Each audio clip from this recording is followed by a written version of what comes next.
Kumusta po kayong lahat? Celebrity Chika Time po muna tayo at may inihanda po akong chika para sa inyo. Tara po't magchikahan na po tayo.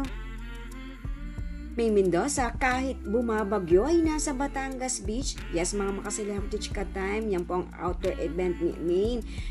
Nitong kasagsagan nga po ng ulan. At yan, ichichika ko po sa inyo mga maka-Celebrity Chika Time ang kanyang panibagong broadcast sa kanyang account.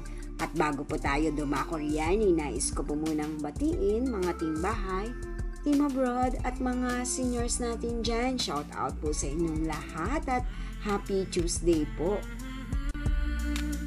Binahagi na naman nga po ni Mengay sa kanyang broadcast account ang kanyang panibagong outdoor activity nitong weekend. Yes po, kasagsagan po ng bagyo at merong signal number 2 sa Batangas ay naroon po sila kasama ang kanyang mga besties at mga ilang showbiz celebrity friends.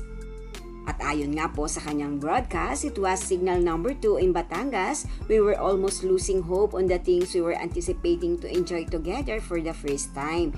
Despite that, we were grateful to the company and managed to have a fun time indoors. I was so happy to see our friends and the kids having a pleasant time in the water.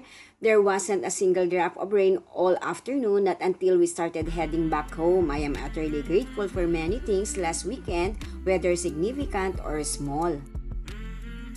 Kasama rin po ni Mengay dito sa Batangas Beach ang mag-anak na Oyo Boy Soto at Christine Hermosa.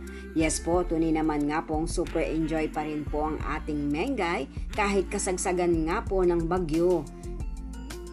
Alam naman po natin na mahilig nga po sa dagat o beach ang ating phenomenal star, kung kaya't walang alintana sa kanya may bagyo man o wala. Yan po ang aking chika updates for today. Salamat po sa inyong panunood. Huwag po kalimutang mag-subscribe. Pwede po mag-comment sa ibaba. Basta't wag lamang po harsh o nakakasakit sa isa't isa. Salamat po muli. Spread love, not hate.